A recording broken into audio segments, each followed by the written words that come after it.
Today on Forbes, military tech investors go looking for a Trump bump at Mar-a-Lago.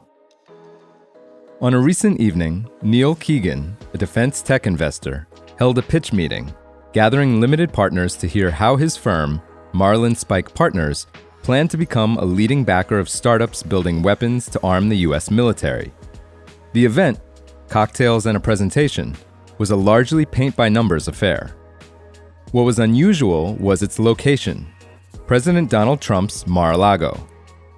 The property, once a destination for gaudy weddings and galas, and now a political hotbed, has become a favored location for venture capital funds, hoping the appearance of proximity to the incoming president will bolster their fundraising efforts, or result in a chance meeting with someone who has his ear. Keegan told Forbes, quote, "The energy that Mar-a-Lago and the new administration represents is that change is coming and change is needed." He added that he had run into Trump while at the club. He explained, quote, "When he walked out, I stood up and said, 'Good luck, sir.' He looked right at me and gave me the famous point and said, 'Thank you very much.'" Trump's so-called Winter White House in Palm Beach, Florida, has been the nerve center of his presidential transition, drawing business titans, foreign leaders, and politicians alike. There has also been the conga line of Silicon Valley leaders who've made the pilgrimage to dine with Trump, including Mark Zuckerberg, Jeff Bezos, and Tim Cook, all of whom have donated to Trump's inaugural committee. Other tech billionaires like Elon Musk and Mark Andreessen have taken on more permanent posts at the club, helping with the proposed Department of Government Efficiency and recruiting efforts for the incoming administration. But amid the hurricane of billionaires and power brokers shaping America's future at the club, access to its gilded event spaces for smaller firms like Marlin Spike, which is hoping to raise over $100 million to invest in weapons technology and help portfolio companies secure government contracts, has been surprisingly easy and helped project outsized proximity to the incoming president and his inner circle. Last month, Type 1 Ventures, a firm that has raised more than $100 million, according to PitchBook, and backs companies looking to contribute to, quote, interplanetary civilization, held a luncheon focused on promoting investments in space and AI companies.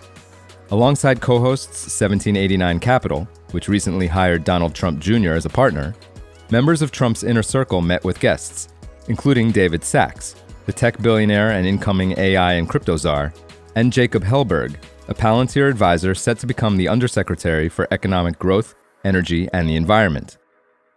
And this week, another firm, Valerion Space Ventures, is holding a one-day defense tech summit headlined by Tom Mueller, Elon Musk's first employee at SpaceX, and Hamdullah Mohib, the former Afghanistan ambassador to the U.S., who now runs a space company in the United Arab Emirates. Co-founder Philip Scully, who has raised $60 million across two funds and is now raising for Valerion's third, said he expected potential administration officials to drop by. He said, quote, "We're entering a period of time where it's the golden era of hardware investing." He added that Mar-a-Lago, quote, "is where everyone is right now." Marlin Spike CEO Keegan, a U.S. Navy veteran and financier, launched the firm's first fund in 2022 and has backed defense unicorns like weapons manufacturer Anduril, drone maker Shield AI, and SpaceX. During the event last week, around 60 people gathered under the tea room's heavy gold drapes and crystal chandelier. With Carla Sands, the former Trump administration ambassador to Denmark, plus family offices, institutional investors, and U.S. veterans in attendance, Keegan underscored the group's proximity to history.